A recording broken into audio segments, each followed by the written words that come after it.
This Mental Health Day, we recognise that anyone can be affected by mental health issues. We asked Gary Neville to sit down with Salford City defender Theo Vassell, who wanted to talk about his personal journey in a hope that it'll help others do the same.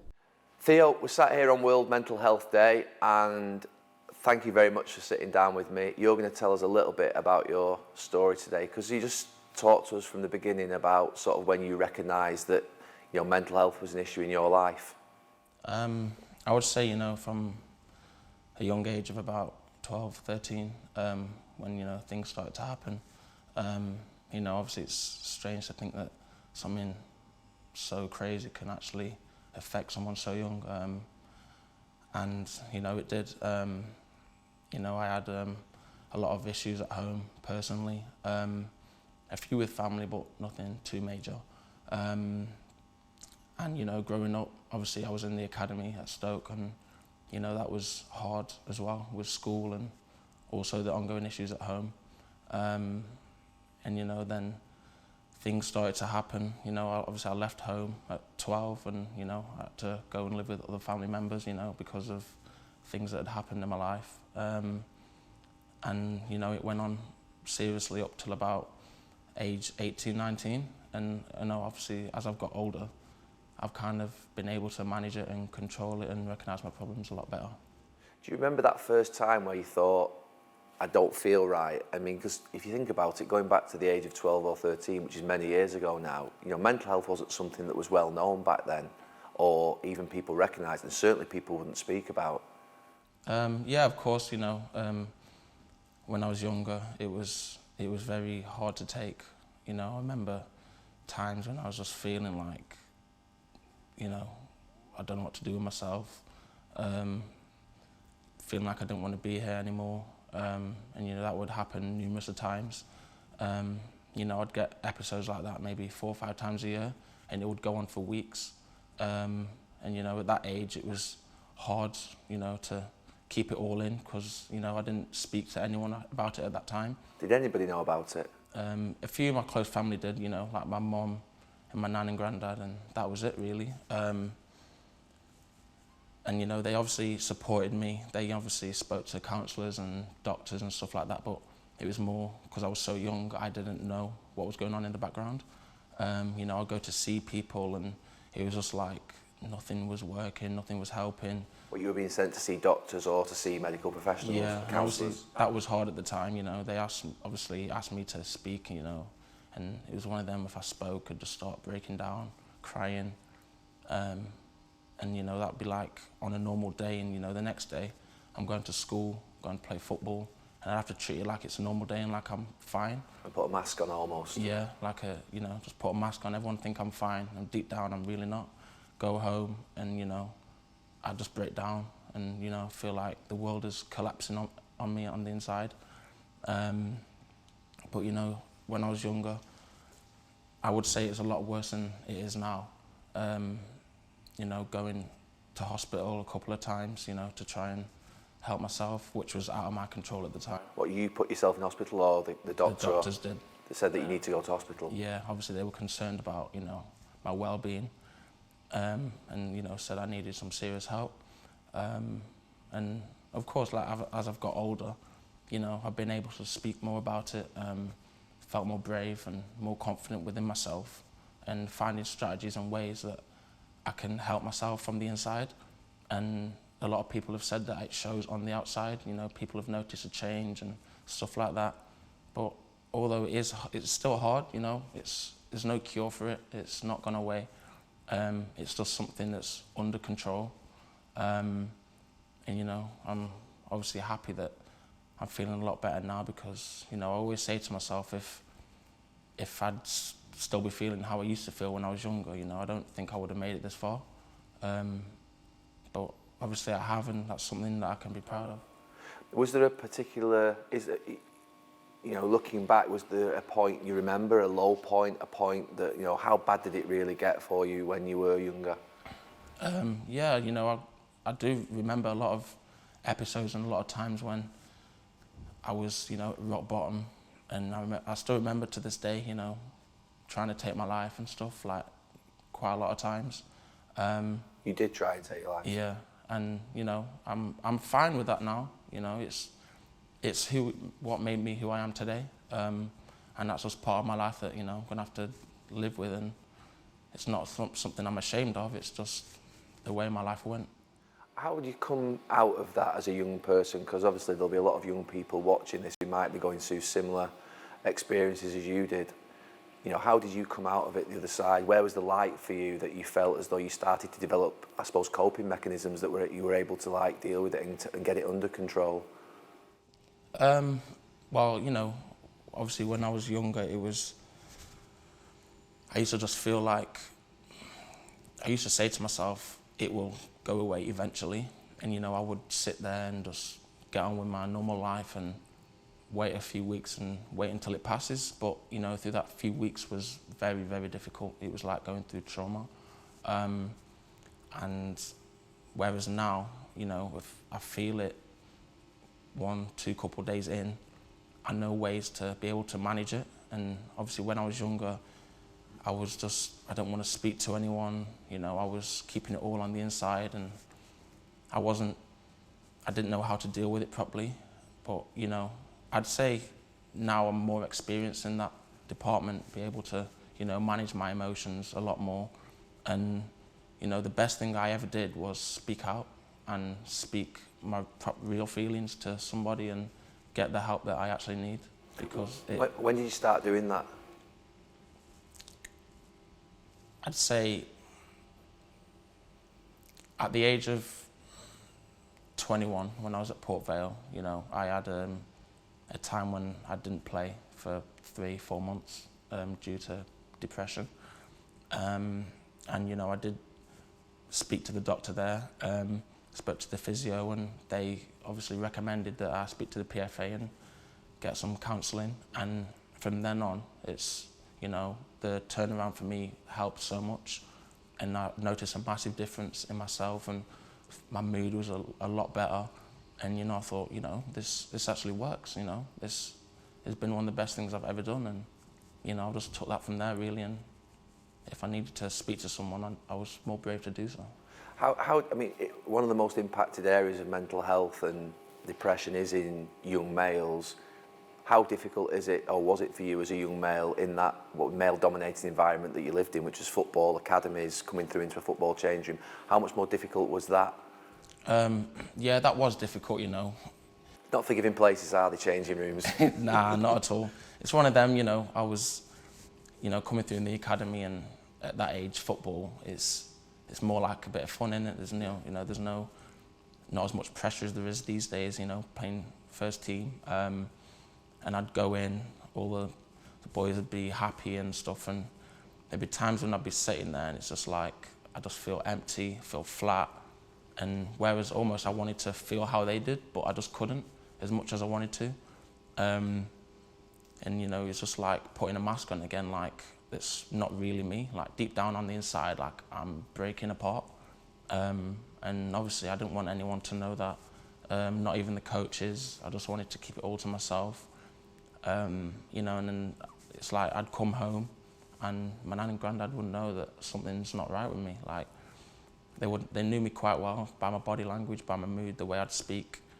And it got to a point where I think my family just, you know, they didn't know where to find me help, know what to do anymore. But obviously they knew how much I love football, and football was very difficult because quite a lot of the times that was the cause of it. So let's talk a little bit about that happy face, that happy Theo, and that mask that, you know, you've put on, obviously, and had to put on since you were 12 years of age. You joined us probably just over 12 months ago, and I'm watching you play for the last 12 months. Oh, let's talk the first 6 months. You've been outstanding for us. You've been brilliant. You've been an ever-present almost from the moment that you come.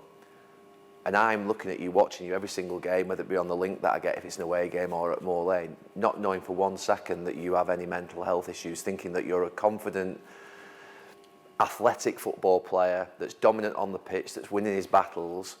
And then I think it was probably after one of the games, 3 or 4 months in, the manager at the time, you know, rang me and said, look, you know, you'd spoken to him about the fact that you were beating yourself up after a misplaced pass or a goal that was given away. And it sort of shocked me a little bit and made me think that that mask exists for a lot of people, and you should never judge what you see on the outside, that you should obviously ask the question on the inside. How has it been in the recent times, sort of the last 12 to 18 months? I know last season there were moments where you were struggling a little bit, wasn't there? And I think there was a particular game where you really were sort of down after it. Yeah, you know, that is, I'd say it's quite common. Obviously, probably a lot of people that wear masks, and, you know, it's not a nice place to be at all. You know, obviously, having been there myself, over the last 12 to 18 months, it was a lot more difficult before I'd spoken out, because it was more so I was keeping everything inside, and then, you know, I'd make a mistake and I would felt like I was battling it on my own, and it was overpowering me. You know, I wasn't strong enough to deal with it by myself. Keeping it all in, at the same time trying to hold it in, is very draining itself.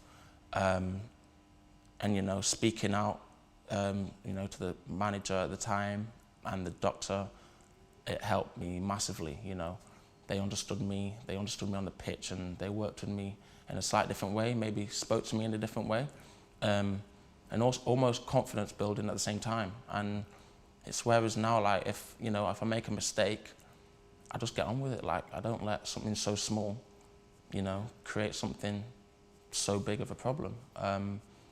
And, you know, I think for a lot of other players, you know, speaking to people and, you know, just say, like, you know, if I'm making a mistake or not having a good game, it, you know, it really gets me on the inside, because I found that problems like that can lead to something more severe down the line. You know, I always found that when I'm in a state of depression, it's a lot of small problems, like, you know, combining together, building up and creating one big problem, and then you don't know how to solve it. And, you know, I found that really difficult. How do you, so you mentioned now you sort of see it coming on because of your experience with it. Is there a particular coping mechanism, or is there a particular set of things that you do to nip it in the bud and stop it evolving into something more serious, so that you can, if you like, you know, move on from it quicker than you used to, obviously, when you were younger? Yeah, of course. You know, if I'm being honest, if I'm starting to feel a bit down, the first thing I do now, I will text my nan and granddad and say, you know, can you pray for me? Can you help me? I'm not feeling good.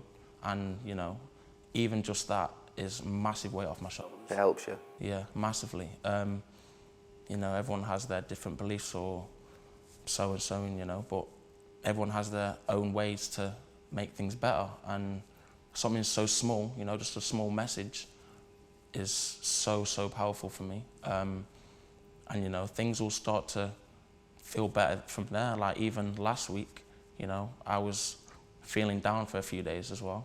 After Sutton game or before Sutton game? Yeah, like during the start of that week. And what triggered that? Was it? It was, I felt empty, felt a bit lost, no confidence, and, you know. Is that because of the defeat the week before, or is that because of something else in a different party? Like, what would that be? We obviously lost against Tranmere, but does a loss bring it on, or is it just a few days where you're on your own and a couple of days off at home? What is it that brings it on now in that period? You know, I wouldn't say it was the game. You know, even though we lost, it wasn't the game. You know, obviously I don't like losing games, but it was more so just small, tiny issues that are building up. You know, if I'm just getting agitated or feeling a little bit stressed, if something is annoying me, sometimes it can just hold inside me and just, like, you know, explode when it wants to. And I feel like that's what happened. But, you know, looking back, if I think about it, you know, it was nothing that was going to affect my life, nothing I needed to be worried about. It was just, you know, finding the time to just sit there, relax, and, you know, think about my problems and think, right, how can I solve that? And likewise, I just, you know, text my nan and granddad, went back home to see them, and from then on, the next day I was on top of the world again. Yeah. Last season there was 2 or 3 instances at the club on and off the pitch from our side, which made me recognise that full-time mental health provision is something that we need at the club, and we've, I think, put it in place in recent weeks. What more can we do at the club? What more can football do, football clubs in general, and businesses, I suppose, for their teams, their employees, the people who work with them, that would make it, if you like, more comfortable to be able to speak out, but also to access the help and support that they need, to give them those coping mechanisms? Well, from my personal experience, I found that I found it difficult to, go and actually speak to people about it within my work. Even the counsellors or the doctors? Yeah, very difficult, yeah, No one really wants to just come there and just speak because, they might feel a bit embarrassed or a bit scared or a bit shy, and they might worry about, what might happen, like, am I going to get sacked or get back to the manager or be judged on it? Yeah, like judged, and it's not a nice feeling. When I first spoke about it at Salford, that's how I felt at the time myself, and it was only because the day before I'd spoke to my nan and granddad, and she recommended speak to the doctor. Speak to the doctor. And they are supportive people, and you just have to realise that not everybody in the world is evil, of course. So I decided, okay, I'm going to listen to my nan, which I do most of the time. She always gives me good advice. So the next morning I spoke to the doctor, and only 2 days after, I was loving football again, scored my first goal for Salford, and it just changed everything. So, it just shows that, people in football, business, if you just do speak and get that support you need, it can lift your mood, and if your mood's good, your performances and work will be good. And finally, is there a message that you would, I know you've said about speaking up, which obviously is something that's really important, has been for you, but is there a message that you would have for young people, for old people, I suppose, watching this interview, who are suffering today, and how they should deal with it in their own lives? Yeah, it's easy to just say to people, speak about it. I know there's a lot of people out there that are holding a lot of emotions inside them, and it's not nice at all. Even speaking about it is so big, and I would encourage as many people to speak about it as they can, whether it's to work colleagues or close family members or friends. And a couple of times in my life I have spoke to more or less strangers, not people that's so close to me. And I've found that more easy because, I can just let it out. Whereas family members, you might worry a bit more, or however your relationship is with them, it might, you might feel like it's going to take a toll on it when it's really not. And I think there's a lot of strategies out there that people say, different, exercises and all that stuff, things that can help you. Your depression, your anxiety, your emotions. And I have found that the best thing is, speaking out. Because, for example, people say, go for a run, go to the gym. During that time, you feel good. When I leave, I'm back to square one again. It comes back. It comes back, it's not just gone. But I found that, when I'm speaking to my close family or whoever it may be, that, it doesn't come back. It's there, like. What is it specifically about speaking out that helps you? We know it's the right thing to do, but is it the actual sharing of what you're feeling so that you're not alone? Is that the thing that really sort of you feel works for you? Yeah, to some sense I would say. It's like if I'm speaking to someone close to me, or I know someone who can help me, family, work, it's okay, I've not got this problem to deal with myself, they're going to help me deal with it as well. Yeah. It's like at the start it's just me against my problems, and that can be a lot more powerful than me myself. It can take over me and control me, whereas if I feel I share it with somebody, I've got their power as well to help me, and more sense we're 2-on-1, and I feel like we can get to the end of the problem.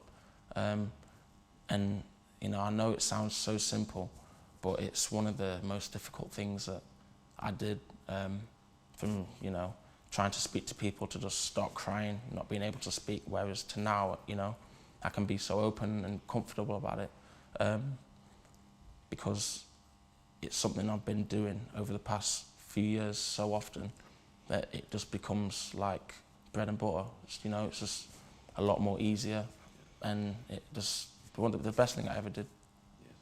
Theo, thank you very much. I mean, what you've done today, I think, will not only have a massive impact upon the people who watch it, but it takes great courage, particularly during your football career when you're in a male-dominated environment. But the messages that you've sent to people today, I think, are really important, that it is okay not to feel well, to be able to cry, particularly as a young male in the environment that you live in, to share your story, to be able to speak about it, to understand that there are a lot of people who put that mask on, who look confident and have authority every day in their lives, but they're not actually that figure when they go home at night. And I think that it will impact a lot of people in a very positive way. So, I feel privileged to have sat down and talked with you today about it. Thank you very much. Thank you. Thank you. Thank you. If you or someone you know has been affected by this story, contact the Samaritans for free on 116 123 or Mind at www.mind.org.uk.